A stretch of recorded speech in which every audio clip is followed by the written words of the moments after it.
या नहीं आता है। और भारत की संस्कृति की जब ये बात करते हैं तो भारत की संस्कृति तो धोती और कुर्ता पहनने की है। कभी देखा आप लोगों ने इन लोगों को पहनते? ये जो ड्रेस आई है ये भी भारत की नहीं, आरएसएस की। और इनकी संकुचित मानसिकता यहां तक गिर चुकी है कि अब संविधान के ऊपर ये डायरेक्ट हमले कर रहे हैं, डायरेक्ट हमले कर रहे हैं। तो इसलिए कर रहे हैं क्योंकि जिन्होंने अंग्रेजों की मुखालफत में, जिन्होंने अंग्रेजों की तायीद करने में इतना अपना समय लगा दिया कि तिरंगे के विरोध के आगे निकल गए, संविधान के विरोध के आगे निकल गए, आज उन लोगों की आत्मा रो रही हो क्योंकि उन्होंने भारत और इंडिया को लड़ाने का काम करा।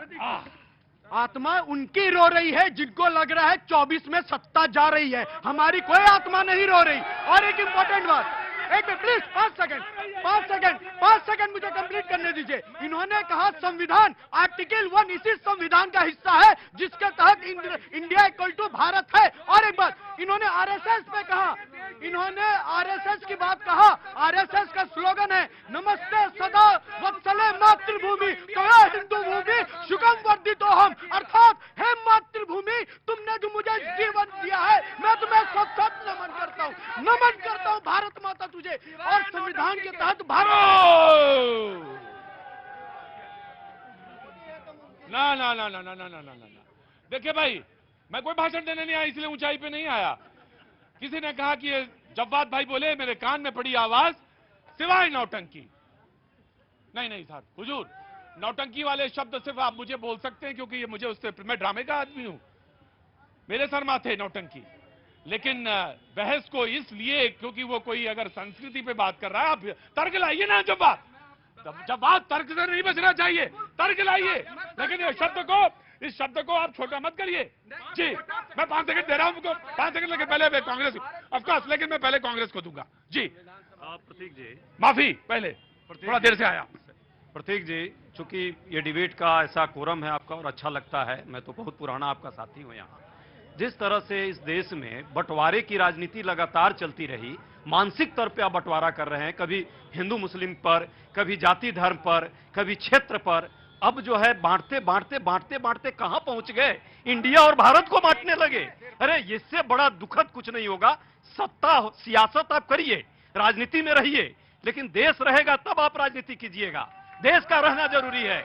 आप भारत को ही भारत से लड़ाएंगे, इंडिया को इंडिया से लड़ाएंगे। इस देश में महिलाओं के साथ जो अत्याचार हो रहा है वो इंडिया की महिला के साथ हो रहा है या भारत की महिला के साथ?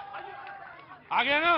देखिए, बिल्कुल आपकी डिबेट चल रही है ना, बिल्कुल सही चल रही है। हाँ जी, आपको 10 सेकंड चाहिए। मणिपुर में जो घटना हो रही है वो इस देश के, भारत के एक राज्य के साथ घटना हो रही है कि इंडिया के एक राज्य के साथ घटना हो रही है? ये हिंदुस्तान के साथ घटना हो रही है और हिंदुस्तान जिंदाबाद रहना जरूरी है। जी, एक मिनट, अरे एक मिनट, आराम से।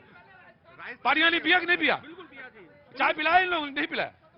तो आप एक काम करिए, इन्होंने नहीं पिलाया तो हमें पिलवाइए, चाय मंगवाइए, जल्दी चाय मंगवाइए। क्या हुआ सर, अगर आप देखें, अगर ये स्त्री की बात करते हैं ये, तो आप किसी भी क्षेत्र, घटनाएं कहीं पे भी हो सकती है, लेकिन पर्टिकुलर एक जगह, एक सब्जेक्ट और एक स्टेट को उठा के देखना। अगर आप देखिए तो राजस्थान में, मैं ही पेपर पढ़ रहा था तो दिल्ली के 17 बलात्कार हो रहे हैं। अगर कल ही का पेपर आप उठा के देख लिए, लेकिन आप आक्षेप करते रहेंगे ना तो कभी उस समस्या का समाधान नहीं पा पाएंगे। आप हमेशा एक दूसरे पे उंगली उठाते रहेंगे, इस स्टेट में ये हो रहा है, इस स्टेट में ये हो रहा है, उसका सोल्यूशन ढूंढिए ना आप मिल बैठ के। आप सार्वजनिक रूप से उसका। जी, वेरी गुड। मैं आ रहा प्रभात लाइन में। जी, आप कहते हैं धर्म में बांटने कार्य, पूरा देश कह रहा था समान नागरिक संहिता लाओ, नेहरू जी हिंदू कोड बिल लेकर के यहां से धर्म में बांटने का प्रयास आपने किया। क्षेत्रवाद, राजेंद्र प्रसाद तीसरी बार राष्ट्रपति ना बन जाए, आपने दक्षिण भारतीय का नाम लेकर के हिंदी तमिल में विभाजन कराया। आपका ये इतिहास है। और ये मैं संविधान सभा में गोविंद वल्लभ पंत ने कहा कि इंडिया नाम मत रखो, कामत ने कहा इंडिया मत नाम रखो। और एक लाइन ये कहते हैं भारत और इंडिया एक है। आप सबसे पूछता हूं, आप भारत माता की जय बोलते हो या इंडिया मम्मी लॉन्ग लिव बोलते हो? हाँ, यहाँ पे दूर खड़े ताली बजा रहे हो, क्या नाम हो गया साहब? सौरभ जायसवाल। सौरभ जायसवाल, क्या काम करते हैं आप? मैं बैंकिंग में हूँ। बहुत बहुत शुभकामनाएं आपको टीचर्स डे की। आज टीचर्स डे है, आपको भी बहुत बहुत शुभकामनाएं आपको। आगे आइए, थोड़ा सा और 2 कदम आगे आइए, मैं आ रहा हूँ। हल्ला नहीं, प्रभात जी आ रहा हूँ। जी, जायसवाल साहब से पहले बात करूंगा। कहाँ के रहने वाले साहब? अयोध्या के। जय सिया राम। सारा गुस्सा ठंडा कर देते हैं। मैंने जैसे ही पूछा कहाँ के रहने वाले हैं, जैसे ही